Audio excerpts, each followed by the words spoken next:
আসসালামু আলাইকুম। আশা করি সবাই ভালো আছেন, সুস্থ আছেন। ওয়ার্ল্ড চ্যাম্পিয়নশিপের যে ফাইনাল ম্যাচটা হইলো গতকালকে রাতে, সেটা হচ্ছে পাকিস্তান আর হচ্ছে সাউথ আফ্রিকার।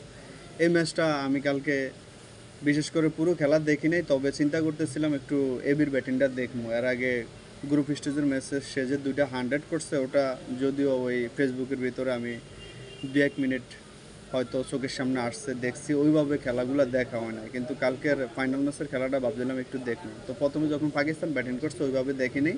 আফ্রিকা যখন ব্যাটিংয়ে নামছে, ডিভিলিয়ার্সের ব্যাটিংটা মানে ফার্স্ট টু লাস্ট উপভোগ করলাম, দেখলাম।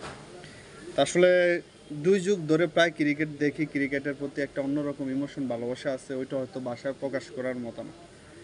এবির খেলা দেখে মনে হয়েছে এবি এখন পর্যন্ত ইন্টারন্যাশনাল খেলার মতো একটা প্লেয়ার। এখন পর্যন্ত আমি যতটুকু খেলা বুঝি জানি, আমার ওই দেন ধারণা থেকে বলা আর কি। আর এবির মতো প্লেয়ারের হাতে যে কোনো ট্রফি শোভা পায় ক্রিকেটার, হয়তো তার জন্য এটা একটা মানে দুর্ভাগ্য, বা তার ভাগ্য ভালো না, ব্যাড লাক বলতেই হয়।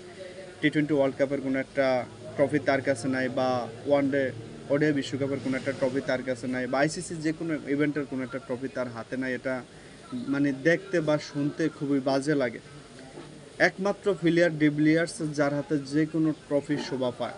আর আমি নিজে ব্যক্তিগতভাবে যদি ওয়ার্ল্ড ওয়াইজ আপনি যে কোনো প্লেয়ারের হিসাব নিকাশ চিন্তা ভাবনা করেন ভালো খারাপের, সেই ক্ষেত্রে আমি ডিভিলিয়ার্সকে নাম্বার 1 টপে রাখবো। তার আশেপাশে কাউকে রাখার তো কোনো প্রশ্নই আসে না। ডিভিলিয়ার্স এমন একটা প্লেয়ার, মানে তারা আমি এক কথা জিন মনে করি, ঠিক আছে। মনে হয় ক্রিকেট বলটা এভাবে ঝুলে রাখছে তার সামনে, সেই বলটারে যেদিকে ইচ্ছা সেদিকে শট খেলতে আছে। 140-50 গতির বল সে হুইয়া এদিকে মারে ওইদিকে মারে। আজ পর্যন্ত এই ধরনের প্লেয়ার ক্রিকেট ইতিহাসে আপনার চোখে ধরা পড়ছে কি না আমার কাছে ডাউট লাগতেছে। আমার মনে হয় না পড়ছে। এই ধরনের খেলা দেখাইছে একমাত্র এবি। আর এবির সাথে যদি কারো তুলনা কেউ করে, এটা আমি নিজে ব্যক্তিগতভাবে মূর্খতার পরিচয় ছাড়া আর কিছুই মনে করি না। এবি একজনই।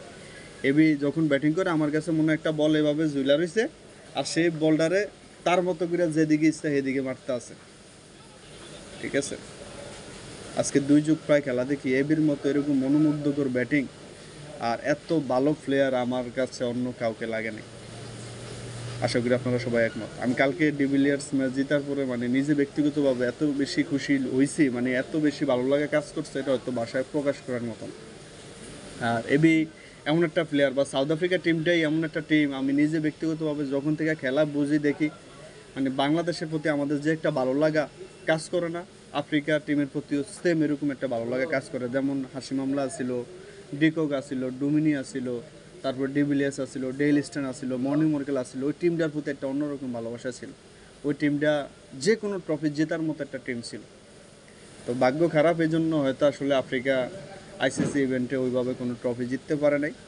তবে কালকে ডিভিলিয়ার্সের হাসি খুশি এই চেহারাটা দেখে সত্যি অনেক বেশি ভালো লাগছে। আর তার খেলার যে ক্যালিবার, যে এনার্জি দেখছি, সে ইন্টারন্যাশনালে আরও 2-4 বছর সার্ভিস দেওয়ার মতো একটা প্লেয়ার এখন পর্যন্ত মনে হইতেছে।